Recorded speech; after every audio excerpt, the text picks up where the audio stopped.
Irmãos, vamos para o nosso terceiro sermão aqui, na nossa série, Como Ser um Obreiro Aprovado. Hoje nós vamos o verso 17 e 18 de 2 Timóteo, capítulo 2. Versos 17 e 18 de 2 Timóteo. Cuidado com o que escuta. Cuidado com o que escuta. Essa é a terceira mensagem que está baseada nessa porção do verso 14 até o 26, onde Paulo ensina a Timóteo e a nós, né, irmãos? Como servir a Deus de modo fiel e digno diante dele. Primeiro sermão aqui, só para lembrar os irmãos. Nós vimos com o tema esforçando-se para ser aprovado. Foi o verso 14 e 15 de 2 Timóteo, capítulo 2. Nós aprendemos que o obreiro aprovado é aquele que se dedica com zelo à palavra, vive com integridade e maneja corretamente a verdade. Assim como todo indivíduo responsável, quando é dada a ele uma função, ele faz de tudo, se ele é responsável, para fazer de uma forma que ele seja bem visto por aquele que o encomendou essa obra. No segundo sermão, nós tivemos o tema cuidado com o que fala, ou com o que falar. Fomos alertados quanto aos perigos dos falatórios inúteis e profanos, que levam a uma progressão, que levam à impiedade e corroem a fé. Paulo ensinou a Timóteo, e assim nós aprendemos, a evitar palavras vazias, sem substâncias, e manter o foco aonde? Na verdade. Cultivando o que? O discernimento. Saber o que falar e quando falar. E a aplicação foi, o obreiro aprovado não fala tudo o que pensa, mas apenas o que edifica. E fala segundo a palavra de Deus. Não segundo o que está no seu coração, por mais que ele tenha boa intenção. Temos que falar a palavra de Deus. Agora, nosso terceiro sermão, se você olhar os dois versos aí, nós aprenderemos que não basta só falar bem, falar balizado na palavra de Deus, ser bem instruído, ou seja, manejar bem a palavra de Deus. Não basta só isso. É preciso também saber escutar bem. O obreiro aprovado precisa desenvolver, meus irmãos, uma escuta espiritual apurada, capaz de distinguir o som da verdade e o ruído do engano. Assim como a gente julga necessário para sermos bem-sucedidos em algumas coisas, a gente presta bem atenção para que não venhamos cometer erros. Quando você precisa tomar um remédio, aí você tem que olhar bem a prescrição. Você tem que lembrar do que foi dito a você, como você tem que fazer. Porque se você não prestar atenção, se você só ouvir por ouvir, a probabilidade de você cometer um erro é muito grande. Com as coisas espirituais não é diferente. Bastamos lembrar, meus irmãos, que o pecado entrou no mundo porque Adão e Eva não souberam escutar como deveriam. Ouviram, mas não escutaram. O pecado entrou no mundo, não foi por possessão, não foi por enfermidade, não foi por toque nas finanças de Adão e Eva, que viviam no jardim perfeito. Tudo que se dava ali dava certo, tudo que se colocava ali dava certo, mas por não escutar, por não saber discernir aquilo que estava ouvindo, não saber diferenciar o que era a palavra de Deus e o que era a palavra da serpente, eles caíram. E eu não tenho medo de dizer, meus irmãos, não tenho medo de dizer. Por mais que os demônios existam, por mais que eles se apossem de muitas pessoas, mas não de cristãos, essa não é a maior estratégia de Satanás. a maior estratégia de Satanás sempre foi e sempre será o engano. Sempre será.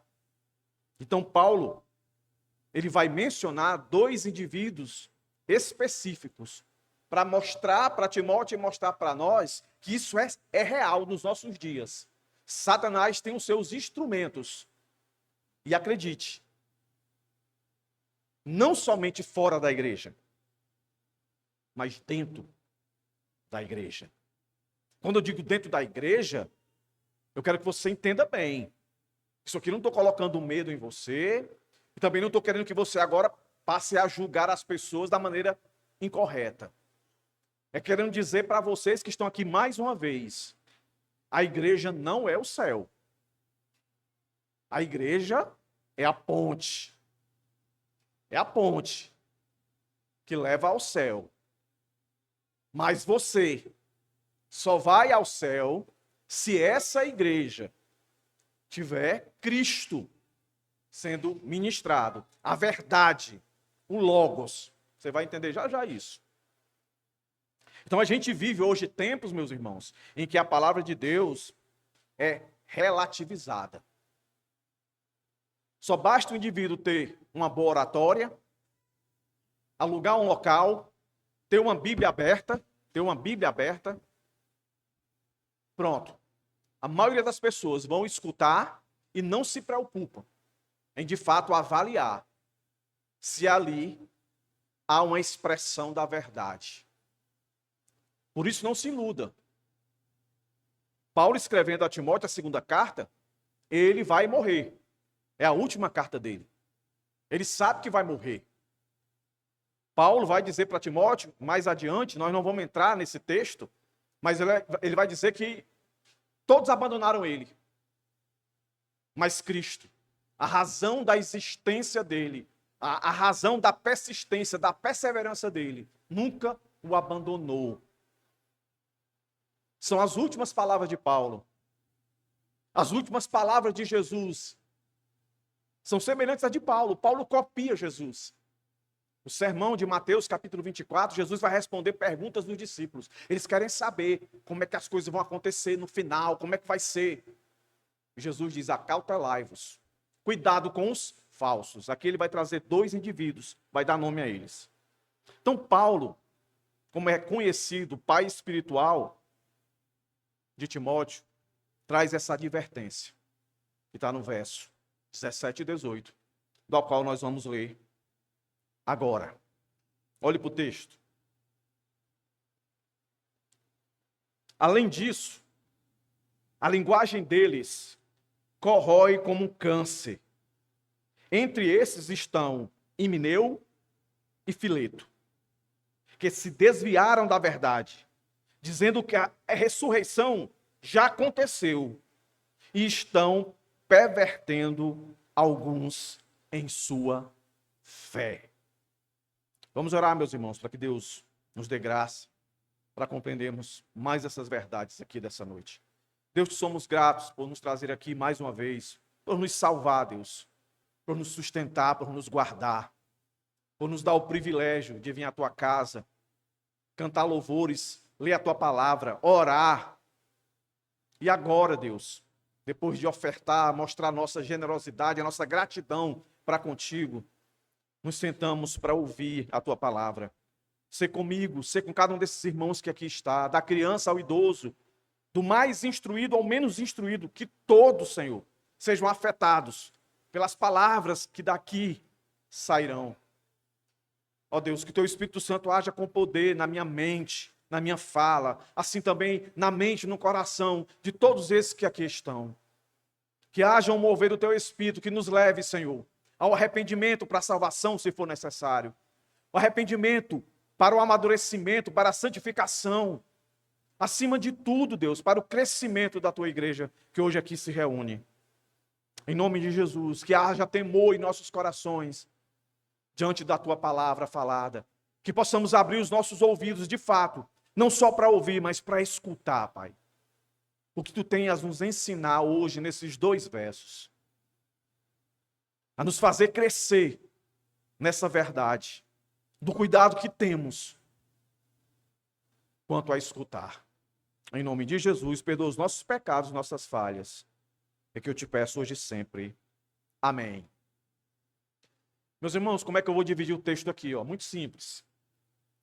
E eu sempre procuro ser didático, porque o meu maior interesse aqui é que você saia daqui, nem que seja com um pouquinho de edificação. Que você saia diferente que você entrou. Nem que seja um pouco. Então, a minha divisão aqui, eu coloco ela aqui de forma progressiva mesmo.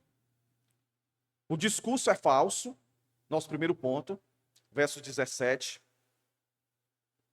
O ensino é falso, verso 17, verso 18. A queda é certa, verso 18. O que é que eu estou querendo dizer com esses 3 pontos? Simplesmente isso. Se escutar errado, vai aprender errado, vai cair. Vai cair. Não tem como. A Bíblia, ela se apresenta em várias figuras. E uma delas é alimento. É alimento. Se você passar um determinado tempo sem comer, o que é que vai acontecer com você? Você vai desmaiar. Vai cair, né? Mas também, se você passar muito tempo comendo comidas que de fato não são comidas para que você coloque na sua rotina, para que você cresça saudável, qualquer hora você vai ter um piripaque. Não é assim não? Se você trocar feijão, arroz, macarrão, carne, trocar isso por fast food, comida que é gostosa, mas que deveria ser comida não diariamente, mas de vez em quando, mas se você investe isso, você vai adoecer. Meus irmãos, não é diferente acerca da palavra de Deus. Você vai abrir os seus ouvidos para ouvir. Agora você tem que estar atento, você cristão. Olha aqui, Paulo sabe que vai morrer. E ele tenta resumir aquilo que é mais importante, para que Timóteo guarde isso e ensine a outros o cuidado de escutar. Porque, dependendo da forma que você escuta, ou você vai crescer saudável, a vida vai abundar em você, ou então você vai ficar enfermo e vai cair. Perceba, nosso primeiro ponto, o discurso é falso. Como é que a gente identifica isso? Olha aqui como é o argumento de Paulo. Olha aqui como é o argumento dele. Além disso, primeira partezinha do verso. Além disso, a linguagem deles corrói como câncer. As 2 palavrinhas que eu vou chamar a atenção aqui, nessa pequena porção, é a palavra além disso e linguagem. Tá certo? Essa expressão, além disso, meus irmãos, ela também podia ser traduzida e a palavra deles. Ela faz uma conexão dessa sentença do verso 17 e 18 com a advertência anterior do verso 16. O que é que está no verso 16? Evite igualmente os falatórios inúteis e profanos. Aí como é que termina o texto? Pois os que se entregam isso avançarão, progredirão cada vez mais para a impiedade, para a queda. Então veja bem, agora Paulo aqui, ele continua no mesmo argumento, agora ele está ampliando. O raciocínio de Paulo agora não é só sobre falatórios profanos inúteis. Ele vai para uma progressão lógica. Não apenas tais discurso, mas também os seus efeitos destrutivos. Então, meus irmãos, Paulo mostra que o erro doutrinário não é inofensivo. Que às vezes a gente diz assim, heresia é que eu não devo suportar nem um minuto a ouvir. Tá certo isso. Você não deve dar ouvidos para a heresia. Como vai aparecer mais adiante. mas erros teológicos também, uma verdade não dita completa. Lembra uma vez que eu falei para os irmãos, irmãos, não existe meia verdade. Existe uma verdade incompleta. Meia verdade é mentira. Entendeu? É mentira. E como é que eu vou saber? É saber escutar. Então veja bem.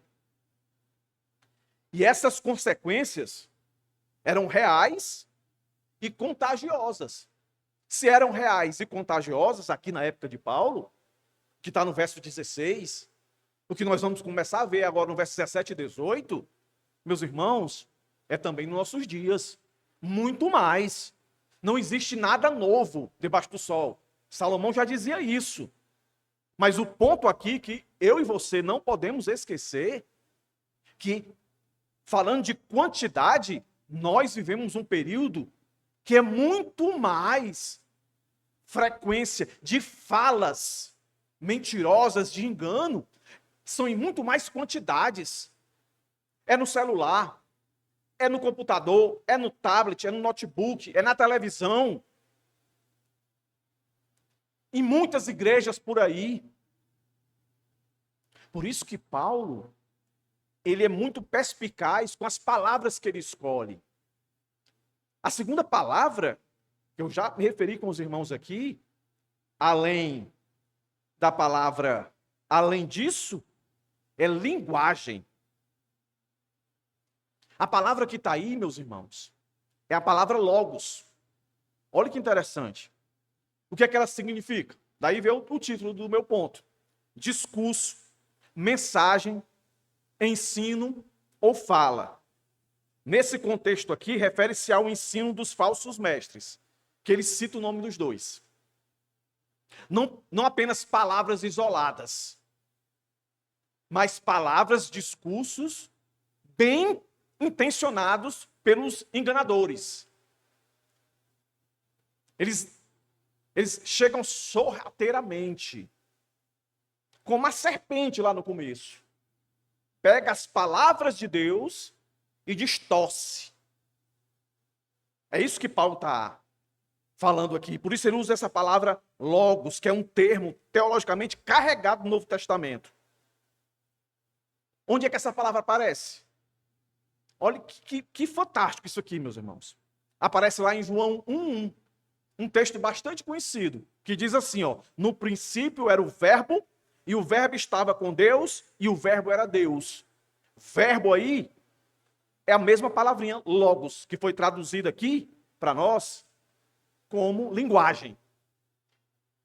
Então, os receptores dessa mensagem aí, irmãos, eles tinham afinidade com esse termo.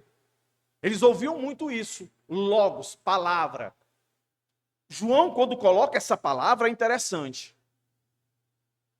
Que é o mesmo termo, né, usado, mas descreve não um falso, mas um verdadeiro.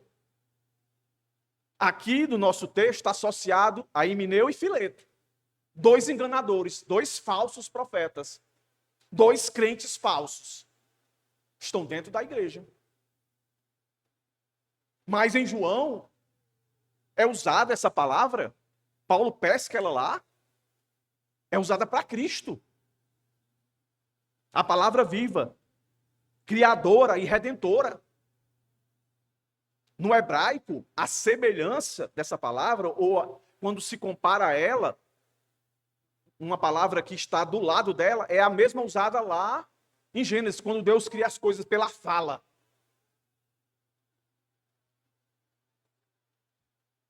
Paulo usa aqui para descrever a linguagem dos falsos mestres. E olha o contraste.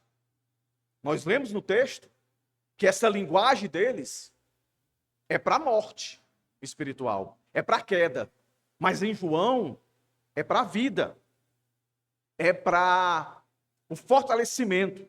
Ou seja, o logos humano, a linguagem humana enganadora, ela é distorcida. Ela corrói. E lá em Romanos 10:17, vai dizer assim, ó: e assim a fé vem pelo quê? ouve. E ouvir pela palavra de Cristo. Então veja a importância aqui que Paulo coloca aqui para Timóteo e o paralelo que eu estou fazendo com João, outro inspirado por Deus. Essa palavra linguagem aqui não está aqui à toa. Aqui, dentro desse contexto aqui, tá, irmãos? Fora dele não se usa. Dentro desse contexto aqui, pode-se dizer que a palavra, o Logos, tem poder. Se for na boca de Deus, se for na boca do Filho, se for na boca de uma pessoa que fala aquilo que Deus falou, aquilo que Cristo falou, vai gerar vida. E a vida que eu quero que vocês percebam aqui é a vida de salvação. Aquele que está salvo não é porque foi salvo que agora ele não tem que se preocupar. Porque Paulo está dizendo que vão aparecer uns e vão usar palavra, querendo se colocar como imitadores de Cristo, como porta-voz de Deus. Naquela época existiam muitos, e hoje também. Nem toda igreja que existe no Ceará, meus irmãos, nem toda igreja está falando o Logos de Deus. Está falando na linguagem, no Logos humano. Logos humano não salva, logo não sustenta. O que sustenta o crente é o Logos de Deus, a palavra de Cristo, que é alimento. Cristo é o verbo que cria e restaura, enquanto os falsos obreiros, os falsos mestres, os falsos pastores falam palavras que matam e contaminam. Mas o problema é que as pessoas nem percebem que estão morrendo. Elas nem percebem que estão mortas. As que não percebem que estão mortas, meus irmãos, elas nunca vão clamar por arrependimento. Porque elas acham que já adquiriram. As que foram salvas, que estão morrendo, elas vão continuar sendo crentes medíocres. Crentes que não manejam bem a palavra. Crentes que por qualquer coisa são motivo de escândalo. Falam palavras inúteis. Porque não escutam direito. Por isso, meus irmãos, o obreiro aprovado deve vigiar sua linguagem, para que de sua boca não saia o que destrói. E ao mesmo tempo, ele vigiar com aquilo que ele está ouvindo. Se isso edifica ou não. Então, de uma forma aqui, colocando os dois textos do lado. João 1:1, palavra eterna, criadora, redentora. 2 Timóteo 2:17, palavra corrosiva, destrutiva, enganosa. O verso 16 nos diz: procura apresentar-se a Deus como obreiro aprovado, que não tem que se vergonhar, que maneja bem a palavra da verdade. O logos, a linguagem humana, distorce. O contraste é intencional aqui, meus irmãos. Enquanto o logos de Deus gera vida, o dos falsos mestres geram morte. Morte espiritual e, para alguns, morte eterna. Mas a pergunta é, a palavra linguagem aqui se refere a quê? Não apenas o que dizem, meus irmãos, mas o modo como dizem. Aí quando a gente olha no contexto, e a gente viu algumas coisas no sermão passado, são palavras sedutoras, sutis, aparentemente piedosas. Quando o texto diz falatórios vãos, disputas de palavras, é o modo. Discurso sem santidade, baseado em especulações inúteis, que leva a discussão estéreis em vez de piedade. Versículo 14 e 15. Foco em controvérsias, verso 14 e 15. Genealogias intermináveis, legalismo, proibição de casamento, alimento, tudo isso é o contexto aqui, de 1 e 2 Timóteo. Ganho pessoal e moral. Não é só hoje, não. A Universal, Mundial, essas igrejas que nós aqui já conseguimos perceber que elas querem é dinheiro. Naquela época também já existiam essas pessoas. Tanto que logo no primeiro século, eles fizeram um tratado lá para identificar um falso profeta. Se ele vier com palavras mais bonitas que sejam, mas eles pedirem guarita na sua casa e passarem mais de 3 dias, pode mandar embora. Ele quer o seu dinheiro. Sempre teve isso.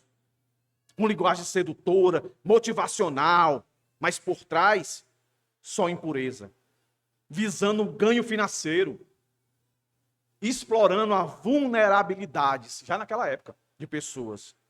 Usando, como Paulo diz, a piedade como fonte de lucro. Invadia, meus irmãos. Paulo diz que invadiam e seduziam mulheres vulneráveis, carregadas de pecados. As mulheres são maravilhosas. Elas têm 20 sentidos. Mais do que a gente, os homens. Mas elas são muito sensíveis também. Para compreender, às vezes, errado. Por isso precisa ter um marido, um sacerdote. Não um banana dentro de casa, entendeu? Porque a culpa foi de Adão, o bananão. Que deixou a mulher ficar ouvindo conversa lá da serpente. Epa! Não interviu. Isso se repete até hoje.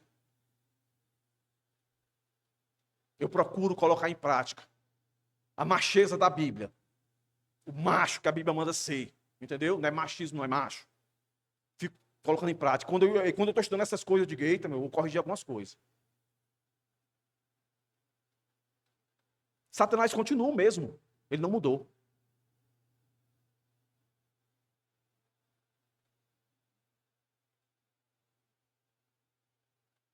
Então, só por isso aqui,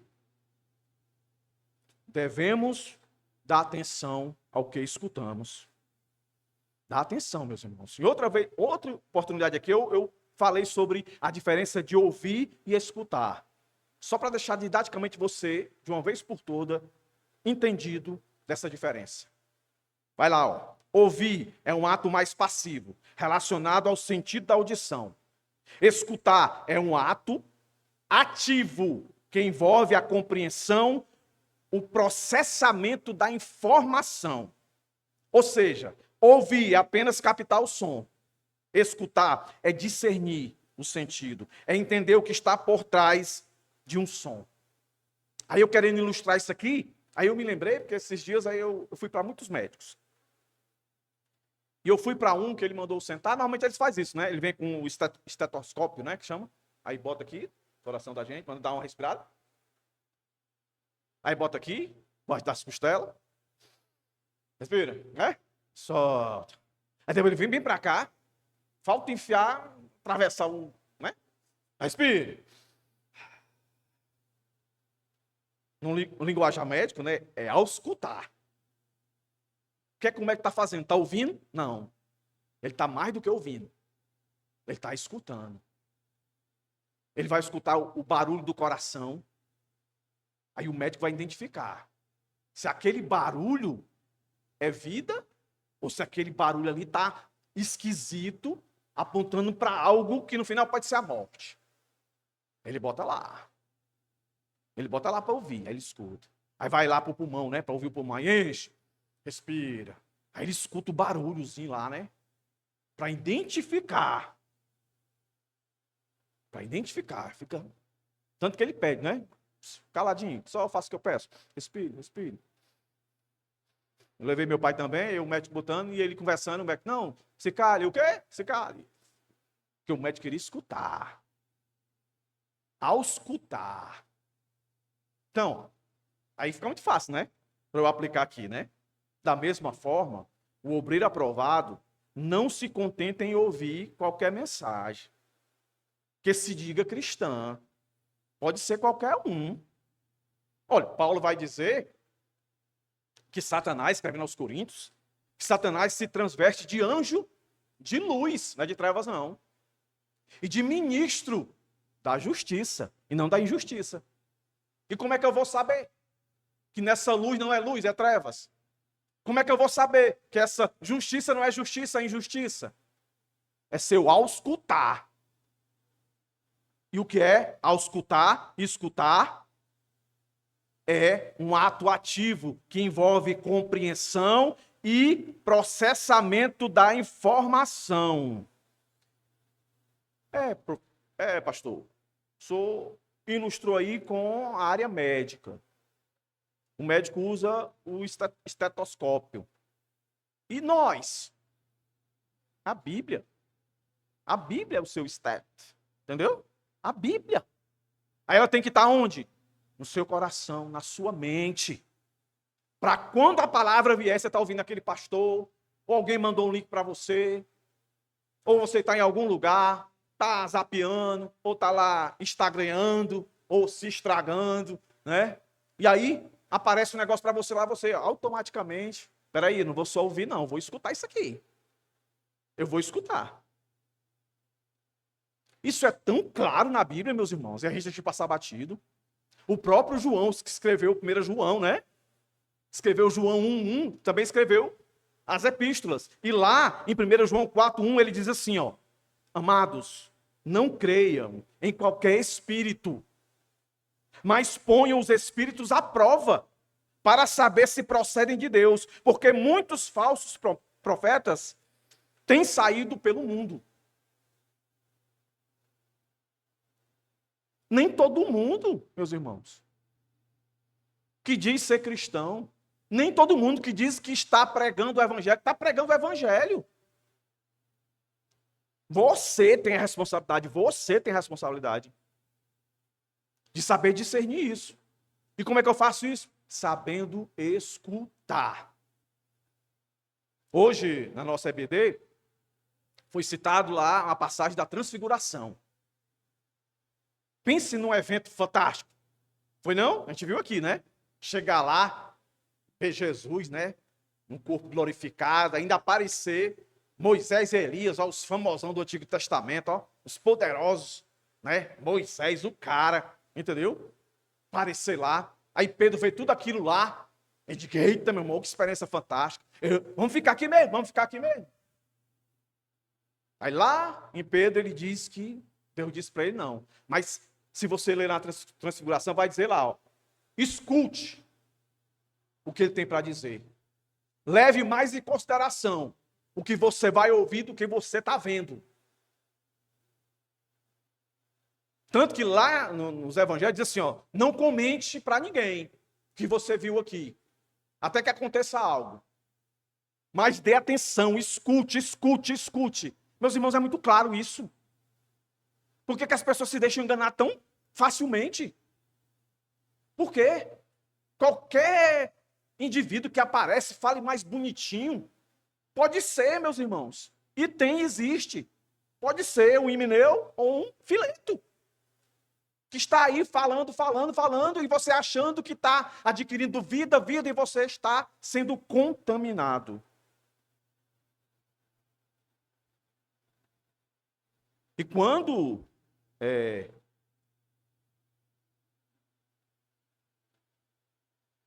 João diz isso aqui, que eu acabei de ler, prove os profetas, lá em Efésios, Paulo vai dizer assim, ó, tenta juntar as três coisas, que ele vai dizer agora. Qual é o propósito de eu escutar? Qual é o propósito de eu testar? Qual é o propósito de eu observar a linguagem desses? Aí João vai dizer, né? Você tem que provar os espíritos.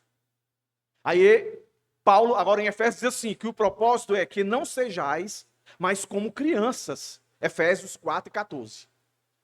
O propósito é que não sejais mais como crianças, levados de um lado para o outro, pelas ondas, nem jogados para cá e para lá, por todo o vento de doutrina, e pela astúcia das pessoas, pela esperteza com que induzem ao erro. Induzem ao erro. Aí lembra? Eu até citei, acho que foi no primeiro sermão, que eu citei assim, olha, o pessoal fala muito, né, daquele texto de Abraão dar o seu Isaac.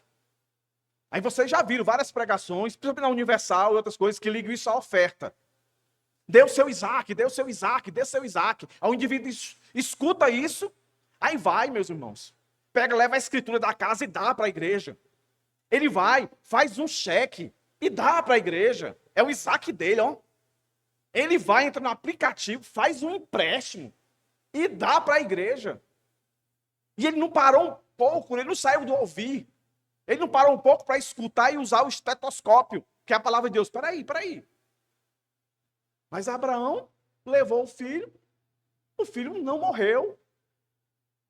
Apareceu lá um cordeiro, foi sacrificado, o filho voltou com ele. Então a lógica era, me dá minha escritura de volta. Me dá meu cheque de volta. Não, as pessoas, até hoje, tem gente fazendo isso, irmãos. E nós, eu e muitos pastores que existem, fiéis, é que sofrem. Sofrem. Nós que somos considerados os ladrões. Os irmãos aqui sabem de pessoas que saem da igreja me chamando de ladrão. Que eu pego o dinheiro da igreja para viajar. Para Taíba, irmãos. E no máximo onde eu vou é Guaramiranga. Mas Paulo trouxe uma palavra para mim. É por isso que eu vou suportando. É a palavra de Deus. Porque Paulo diz em Coríntios que nós somos considerados como esterco. O mundo não nos valoriza. E não se iluda. O mundo não está lá fora, está além da igreja também. Está aqui o dois mundando aqui dentro. Ó. Vamos chegar já nele. E Paulo deixa bem claro. Ó, depois de falar da linguagem, o logos, preste bem atenção, irmãos. Que Paulo está sendo bem direto. O texto vai continuar e vai dizer assim, ó. Corrói como câncer. O verbo traduzido aqui por corrói, literalmente, meus irmãos, quando junta todas as possibilidades, é isso aqui, ó. Terá pastagem ou encontrará alimento. Corrói. Ou seja, quando você só ouve, você é um terreno que tem, como é que eu posso dizer? Tem alimento para dar para esse falso profeta. E isso vai matar você. É uma metáfora também médica e biológica. No grego, o sentido literal é comer, devorar, alimentar-se. Você vai já entender porque ele associa isso a quê? A câncer, né? Paulo emprega a imagem para expressar a natureza progressiva e destrutiva do engano, do falso evangelho, semelhante a uma infecção que se alimenta dos tecidos saudáveis. O termo descreve algo que se espalha rapidamente e destrói de dentro para fora. Você ouve, não discerne e aquilo vai... Por isso que eu disse que é invisível. Eva, quando ouviu e não escutou, ela achou que estava de boa. Mas, se você ler Gênesis, você vê o que vai acontecer com ela depois. Vai sofrer dores de parto, um monte de coisa que até então não tinha. Sofrimento. E o corrói está intrinsecamente ligado ao que ele chama aqui de câncer, não é? Que na verdade a palavra que está lá é a palavra chamada gangraína, né? Que interessante, só ocorre aqui. Só ocorre aqui, ó. Em todo o ministério de Paulo, de pregação de Paulo. Paulo nunca usou essa palavra. Aí ele está perto de morrer. Aí ele traz essa palavra, é só aqui que aparece. Que dela vem o termo em português que a gente conhece, gangrena, né? Todo mundo já ouviu falar sobre essa doença, gangrena, uma doença infecciosa que destrói os tecidos vivos. Então Paulo usa essa figura com uma precisão aqui para mostrar que a falsa doutrina é mortal se não for tratada. Assim como o câncer ou gangrena se espalha silenciosamente até consumir o corpo. O ensino corrupto, se tolerado, contamina a fé e destrói a saúde espiritual da igreja. Não é tanto que uma das cartas lá, a igreja da Ásia é: cuidado com os falsos que estão no meio aí. Cuidado, tem que tirar. Porque corrói. E Paulo é preciso aqui, e alguns comentaristas dizem que ele é cirúrgico, porque ele associa a algo que naquela época eles sabiam qual era o dano e nós também. Há um tempo aqui atrás nós oramos pela sobrinha da minha esposa. Né? Um sangramento, né? as suas partes, né? E foi diagnosticado um câncer. E quando foram fazer a tomografia, estava lá um monte de tumor, tomando o corpo dela todo. Graças a Deus, uma cura maravilhosa, meus irmãos. Ela passou 1 ano e pouco, voltou, ela fez o tratamento de novo, e agora já está bastante tempo, e até agora está tudo bem com ela, e acredito que Deus vai guardá-la dessa doença. Mas todo mundo sabe aqui como o câncer é cruel. Ninguém aqui ficaria feliz se soubesse que amanhã você ou qualquer pessoa está com câncer. Quem aqui ficaria feliz? Ninguém. Mas, olhando para esse texto, Paulo está dizendo, você pode estar com um câncer ainda pior. De ouvir um evangelho que não é evangelho. De ouvir uma fala que se diz ser de Deus, mas não é de Deus. Então, aqui, meus irmãos, é o cuidado. Porque o ensino falso, ele existe. O discurso falso, ele existe. 1 Coríntios 5 e 6. O orgulho de vocês não é bom. Será que vocês não sabem que um pouco de fermento leveda toda a massa? Um pouquinho. O que Paulo vai dizer, em hipótese alguma tolere. A pessoa, por isso, meus irmãos, olha, a igreja foi perseguida. O povo de Deus era visto como metido. Sabe? Que discorda de tudo. O mundo está todo errado, meus irmãos. Quem está certo é a Bíblia. A Bíblia é a verdade absoluta. Só dizer isso aqui, pronto. O mundo fica apavorado. Qualquer assunto que você for tratar no mundo hoje, meus irmãos, é tudo contrário à Bíblia. Vai falar de criação de filho, o mundo totalmente diferente. Aí você vai ter que não escutar isso. Aí vai outro sermão. Eu vou me afastar. Agora, se eu for envolvido nisso aqui, eu tenho que ter coragem. Que é o que Paulo está dizendo, tenha coragem. E Paulo mostra que ele tem coragem porque ele dá nome às pessoas. Daqui a pouco a gente vai ver, né? Já citou eles aqui. Então, meus irmãos, como é algo sutil, a gente tem que dar valor. E quando eu estava pensando nisso, me veio uma ilustração que eu pensei assim, o que eu poderia, além de tudo que eu vou dizer para a igreja, algo mais prático, para que eles entendam o perigo de não dar valor a escutar direito. Aí me veio um navio. Aí eu pensei nesses navios de cruzeiro, que são gigantescos. Tem não sei quantos andares, tem piscina, tem academia. Já viu? Já viu? Já viu? Já foi num desse aí? Não. Mas para um bicho daquele afundar, meus irmãos, só basta ter um furozinho nele. Só basta ter um furo. E aí esse furo vai crescendo, vai crescendo, vai crescendo. E se não der atenção a esse furo, aí rapaz, como é que esses grandes navios se livram desses problemas? Aí eu fui ver. Eu vou dizer para vocês aqui, de forma bem simples, Navio de cruzeiros modernos possui sistemas avançados de detecção e contenção de vazamentos. Eles contam com sensores de inundação, sensores que escuta barulho. Não é barulho. Isso aqui não é um barulho comum. Isso aqui é o barulho de uma rachadura. Aí não para aí. Eles identificam que esse barulho nada mais é do que um vazamento de água. Então ele não só ouviu, ele escutou. Monitoramento de pressão para detectar falhas estruturais e compartimentos em tanques que se fecham automaticamente para impedir o alagamento. Vamos dizer que o primeiro não funcione, tem um segundo recurso.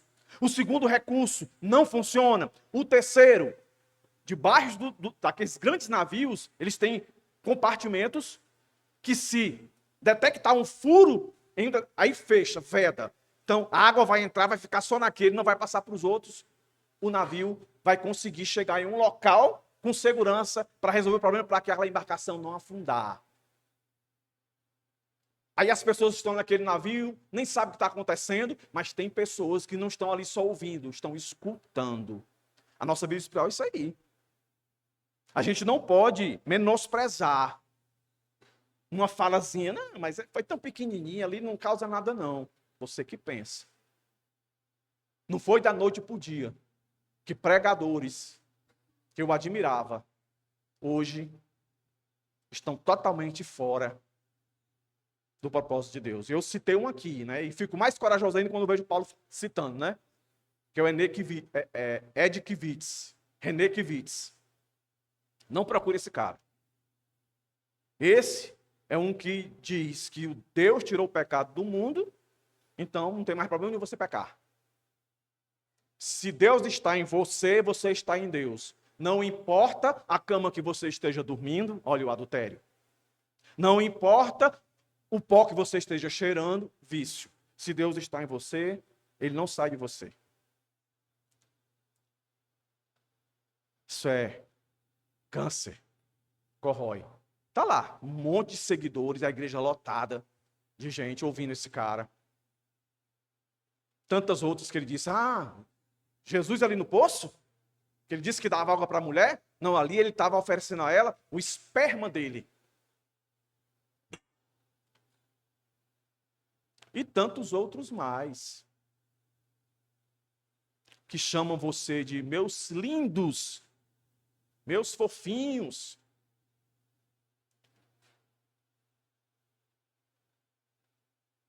Se, meus irmãos, o discurso é falso, o ensino também é falso. E está aí, Paulo dá o nome dos dois. Ó.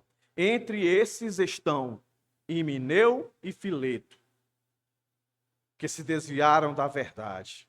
Paulo nomeia dois falsos mestres conhecidos. Por que ele fala? Por que ele dá nome? Por que não é falta de ética aqui? Meus irmãos, dado tudo que você ouviu, isso aqui mostra o quanto Paulo ama a igreja, ama os irmãos. Se você conhecesse bandidos que estão prestes a fazer um mal com um parente seu, com um amigo seu, você sabe o nome deles, você não denunciaria? Você não ia dizer? Se você soubesse, vão matar fulano. Olha, hoje estão se planejando. O Raimundinho e o Chiquinho. Eles vão matar o pastor Iranildo. Eu ia morrer, irmão, você não me avisar, não? Olha o que Paulo está dizendo aqui. Esses dois caras, evitem. Se afastem deles. É isso que Paulo está dizendo aqui, mencionando esses dois caras. E Paulo já tinha citado ele. Em 1 Timóteo 19:20, esse Himeneu. E diz que ele naufragou na fé. Se você for olhar lá, está lá escrito. Ele naufragou na fé. Parecia ser crente, mas não era. Fileto, citado apenas aqui, era provavelmente seu colaborador. Era o Timóteo do Himeneu. Estes homens, mestres em Éfeso, eram representantes de um gnosticismo incipiente, que espiritualizava as doutrinas cristãs. A gente vai ver daqui a pouco. Mas o texto, nessa passagemzinha, diz que eles se desviaram. A palavrinha aqui é errar o alvo. Desviar-se do caminho. Aí veja como é sutil. Se eu perguntasse a você aqui, você conhece algum crente desviado? Aí você dizer, eu conheço, porque a nossa cultura entende crente desviado, aquele que se afastou da igreja. Aquele que um dia aceitou Jesus, mas ele está no mundo. Só que Paulo está dizendo que esses caras não estavam no mundo, estavam dentro da igreja, mas estavam desviados. E qual é a perspicácia de Paulo para dizer que esses caras estavam desviados? Pelo erro que eles ensinavam, pela pregação que eles ensinavam. Isso quer dizer, meus irmãos, que existe muitas igrejas hoje que estão desviadas. E todos aqueles que a seguem estão desviados, estão dentro da igreja, ouvindo pregações, mas não são pregações de pastores à semelhança de Paulo, de Pedro e de tantos mais. São a semelhança desse Himeneu e Fileto. E de tantos outros, como João na sua epístola disse. Os espíritos dos falsos profetas. Percebe, meus irmãos, como isso é muito sutil? Ninguém aqui aponta para uma igreja e diz assim, é desviada. Hoje, se você souber escutar, você pode ouvir um sermão de um pastor de uma igreja. Aí eu não digo que por um sermão você vai identificar. Mas se você ouvir 2, ou 3, ou 4, ou 5, de 10, ele pregou um sermão bom, você pode colocar isso na categoria de erro teológico, de falso profeta e até de herege. Porque a verdade bíblica, meus irmãos, ela nunca vai ser colocada e tripudiada pelas pessoas, não. Não vão dizer que Jesus é mau, não. Vão dizer que ele é bom. Mas ao mesmo tempo, Jesus não é Deus. E por aí vai. Coisas simples. Paulo vai citar mais pessoas desse time. Lá no capítulo 3, no verso 8. Ó. E do mesmo modo, Janes e Jambres resistiram a Moisés, também estes resistem à verdade. Ele faz uma comparação. Ele leva eles a olhar lá para o Antigo Testamento. Aí cita esses dois caras, comparando com o Himeneu e o Fileto. Os Janes e os Jambres resistiram a Moisés. Também estes resistem à verdade. São homens que têm a mente corrompida e são reprovados quanto à fé. 2 Timóteo 3:8. Aí quando você vai para Hebreus 10:26, diz assim: porque se continuarmos a pecar deliberadamente, depois de termos recebido o pleno conhecimento da verdade, já não resta sacrifício pelos pecados. Então por isso, meus irmãos, eu digo para vocês, vai ser uma decepção muito grande. Muitas igrejas aí, e esses que frequentam essas igrejas, que acham que são igrejas bíblicas, na verdade são sinagogas de Satanás. Num grande dia, ou na morte da pessoa, no grande dia triunfante de Deus, vão dizer: apartai-vos de mim, maldito. E não adianta dizer: não, mas tu fez obras através de mim. Aí lê Mateus 7. Eu expulsei demônio, eu fiz isso. Apartai-vos de mim, não vos conheço.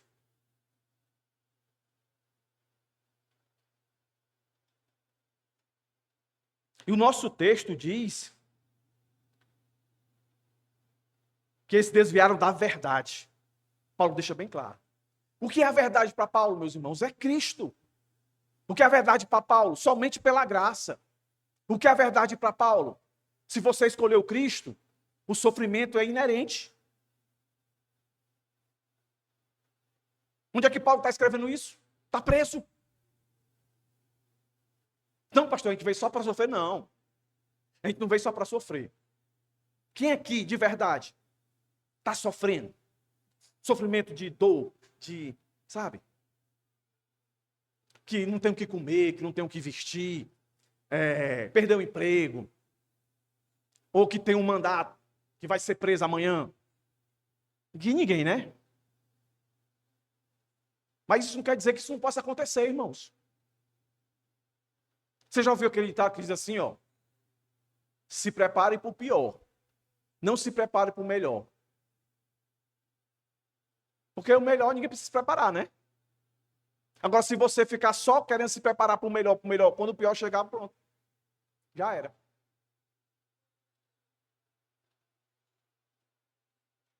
A verdade.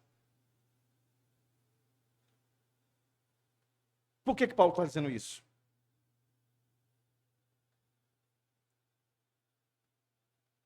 É porque, irmão, o perigo é muito grande. Se no navio um pequeno risco pode afundar a embarcação, ou seja, um pequeno errinho teológico pode te levar a uma heresia. E se tu não é crente, a salvação não vem para ti. E se tu é crente, tu vai continuar sendo um crente imaturo. E vai sofrer, vai apanhar. Entendeu? A semelhança agora, se o ensino é falso, não precisa de muito não. É como a ilustração que eu aqui é do avião. Avião, meus irmãos, ele voa por rota. Um avião não voa lá no céu como um carro, que fica olhando, né? Onde vai dobrar, não. Ele coloca lá o plano de voo, coloca lá as coordenadas, e dali, depois que ele sobe, antigamente era quase tudo piloto, né? Hoje, quase tudo é computador. Até onde eu fui ver, parece que ainda fica na mão do piloto a aterrissagem. Até a decolagem agora é tudo computador. O piloto está ali mesmo só para, se sofrer algum negócio, ele está lá para segurar. Mas o ponto aqui do link é o seguinte: tem a rota, tem todos os pontos. Se mudar 1 milímetro que for, irmãos, 1 milímetro que for, o avião não chega no destino. Uma coisinha de nada. Você já brincou daquela brincadeira de cabra cega, que chama? Que bota o negócio aqui fecha os teus olhos. Aí te roda, aí depois te solta. Aí, primeiro tu vê o destino que tem que ir, né? Eu tenho que ir para ali. Aí tu decora, aí bota a coisa, te roda, aí manda tu ir. Aí tu fica sem coordenação, tu fica sem saber. Tu não chega lá. Assim é um ensino falso. É como um avião que não está seguindo. Se você pesquisar, você vai ver várias histórias de avião que se perderam no céu. Tem como, se perderam no céu. Se você olhar no mapa, é mais água do que terra, irmãos. A pessoa vai. Ixi, não vou voltar. Vai. O avião acaba a usina, morre. Vários aviões se perderam no céu. Por quê? Porque saíram um pouquinho da rota. E é incrível, meus irmãos, avião. O cara vai daqui, olhar para o mapa, tá lá Fortaleza, bem aqui, né? Aí se subir assim, ó, você vai chegar em Portugal, Espanha, França, assim, ó. Para cá você vem para a África, né? O mapa tá de frente para vocês, assim, ó. Se o avião perder um milímetrozinho da coordenada dele, aí ele tá voando, aí ele pensa que tá indo para cá, ele tá indo para cá. Perde total. Assim é um ensino falso. Não pense que ele não vai tirar você da rota. Vai. E aí, quando isso acontece, meus irmãos, nosso terceiro ponto. A queda é certa. Porque aparece a palavrinha que define isso. Ó. Himeneu e Fileto, aí 18, que se desviaram, nós vimos isso, da verdade, dizendo que a ressurreição já aconteceu. Estão pervertendo. Olha aí. Estão pervertendo o quê? Alguns em sua fé. A palavrinha aí, ela dá a ideia de subverter, derrubar, destruir. Ela é usada no grego clássico para descrever um edifício sendo demolido ou um barco virando. Um contexto indica, meus irmãos, um ensino que derrubava a fé de alguns crentes, desestruturando suas convicções. Então, não é apenas um dano intelectual, mas espiritual e comunitário. Essa palavra pervertendo, ela vem do termo que também dá a entender de virar ponta cabeça. Vira tudo. A pessoa fica... Então, Paulo apresenta, dessa forma, meus irmãos, até aqui uma cadeia progressiva de erro. Discurso falso, ensino falso, que é o desvio da verdade e a destruição da fé. E eles, o que é que consumou que eles de fato eram hereges e não só propagadores de meias verdades? Foi quando eles disseram e começaram a ensinar que a ressurreição já tinha acontecido. Ó. Naquele tempo, ó, a ressurreição já tinha acontecido. Se nós estamos esperando ela, Paulo escreveu 1 e 2 Coríntios, se não me engano, 2 Coríntios ou é 1 Coríntios, capítulo 15, para dizer que não aconteceu, ainda vai acontecer. E aqui eles estão dentro de dois pensamentos. Eles defendiam. Alguns diziam que a ressurreição era simbólica. E ela acontecia no batismo. Então, se fosse no dia de hoje, eles iam dizer assim, ó, na hora que você fosse batizado, ó, você morreu e ressuscitou. Pronto, essa daí. Quando a Bíblia fala de ressurreição, é essa. Então você ia dizer, então pronto, então já aconteceu a ressurreição. Uma outra vertente, que no segundo século vai se tornar o gnosticismo, que não, o gnosticismo ele não é reconhecido ainda no primeiro século, só no segundo. A segunda vertente é dizer o seguinte, é mais louca ainda, que a ressurreição, ela vem da geração seguinte. Por exemplo, eu ressuscitei no Tiago e depois eu ressuscitei na Débora. É de família, entendeu? Daqui uns dias eu não estou mais aqui, mas eu ainda estou. Ressuscitei aonde? No meu filho. Então, qualquer dívida que eu deixei aí, procure ele. Não é isso não. Tá vendo? Parece uma coisa tão boba, irmãos, né? Tão boba. Pastor, mas isso é tão bobinho. O pessoal caía nisso? Caía. Tanto que o gnosticismo virou uma bomba no segundo século. E teve gente para se levantar e guerrear para derrubar essa estratégia. Aí você pensa que não tem hoje? Tem, irmãos. Tem. Aí eu termino voltando à ilustração dos médicos. Se um médico prescrever uma receita errada, uma dosagem errada, o que é que acontece, irmãos? Aquele remédio, em vez de curar, vai matar. E aí, nessa hora você não vai dizer assim, não, mas ele teve boa intenção. Você não vai. Meus irmãos, do mesmo jeito. O que Paulo chama a atenção é para isso.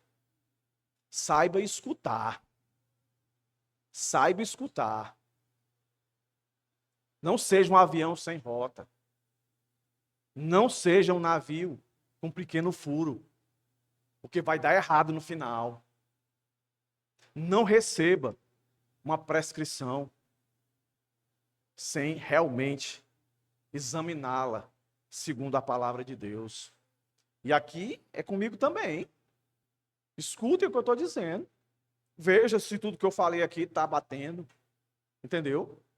A começar por mim, Paulo diz isso. Paulo elogiou os bereanos. Bereanos, 10. Eu falava, eles olhavam e iam conferir. Confiram aí, irmãos. Se eu estou falando tudo certinho. Se eu estou dizendo alguma coisa fora. Mas a palavra final que eu quero deixar para vocês aqui é a que mais me chamou a atenção. Por isso que eu gastei mais tempo nela. É a palavra linguagem, verbo. Olha aí para o texto. A linguagem deles corrói. O logos dele. O verbo deles corrói. Por que corrói? Porque não é Cristo que está encarnado neles. Eles não têm o Espírito de Deus. Por mais que eles falem a palavra de Deus, são como os demônios, que falam, creem e até tremem. Mas eles veem, os demônios vieram para matar, roubar e destruir. Todo filho dele é isso. Toda semente de Satanás é igual ao pai. Palavras bonitas, não interessa. Olhe não, escute. Dê atenção à linguagem. Tem que ser Cristo pregando nessa pessoa. O verbo tem que estar encarnado ali. Que é o que eu peço a Deus que esteja em mim. Sempre. Que eu seja um instrumento de Deus para abrir os ouvidos de vocês, para que vocês saibam escutar. Para poder orar, para poder pregar, para poder ouvir, para poder cantar. Percebe as letras das nossas músicas que nós cantamos aqui? São letras bíblicas. Eu me sinto orgulhoso por esses que aqui estão. Não é? Louva a Deus pela vida de todos os irmãos que estão aqui na frente, se dedicam por isso. Mas eu fico um pouco vaidecido, não é? Porque eu digo, Senhor, eu estou fazendo a coisa certa, estou ensinando eles a olhar direito, a escolher. Até hoje, nunca precisou. Eu chegar para o irmão John, diácono, ei, John, essa música aí não dá não. Foi, passou o dia sem comer, foi? Perdeu a noção? Nunca precisei. E que nunca venha precisar, viu, John? Continua, mano. Felipe, do mesmo jeito aí, Felipe, tu pregou errado aí, cara. Nada. Sinal que eu estou... E por todos os outros aqui. Estou ensinando correto, irmãos. Isso é bom. É bom, não é? Escutar é bom, irmãos. Mas a Bíblia nos chama a escutar direito. Então, a partir de hoje, quando você estiver na frente de qualquer pessoa, porque eu não estou impedindo você de escutar ninguém, eu só quero que você escute, olhando para os textos que nós lemos aqui, encontrando o verbo, o logos verdadeiro, não o logos falso. Então, por isso, meus irmãos, eu encerro dizendo, a linguagem falsa é um engano que começa pequeno. Assim como o navio precisa detectar rapidamente o menor furo no casco, o crente deve discernir quando palavras enganosas começam a penetrar na fé. Se o alarme espiritual não soar, a infiltração se espalha e a fé começa a naufragar. O ensino é falso. O desvio parece pequeno, mas leva longe. Assim como um avião que sai apenas 1 centímetro da rota, parece certo no início, mas com o tempo estará quilômetros fora do destino. Assim é quem se afasta um pouco da verdade. No começo parece irrelevante, mas logo está completamente fora do caminho. A queda é certa. O erro que mata. Imagine um médico que prescreve um remédio certo, mas na dosagem errada, em vez de curar, ele mata. Assim é o falso mestre. Usa a Bíblia, mas distorce seu conteúdo. O resultado é morte espiritual e ruína da fé. Só que se lembre, isso aqui tudo é internamente. É como um câncer. Você não percebe logo. Quando pensa que não, está lá. Se é casado, o relacionamento está destruído.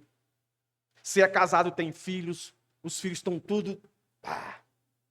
Se não é casado, é filho, não respeita pai e mãe. O mundo opera na vida dele. O alimento que sustenta ele não são as vozes bíblicas, mas as vozes do mundo. E por aí vai, meus irmãos. Isso Paulo vai chamar de apostasia. Então, meus irmãos, encerro aqui. Que Deus tenha misericórdia de nós e nos ajude a usar o nosso ouvido para escutar e usar a palavra de Deus como estetoscópio para auscultar todos aqueles que dizem que estão falando em nome do Senhor. Vamos ficar de pé, irmãos. Hoje tem a ceia. Tentei terminar um pouquinho mais cedo, mas é difícil, sabe, irmãos? Mas deu certo aqui, né?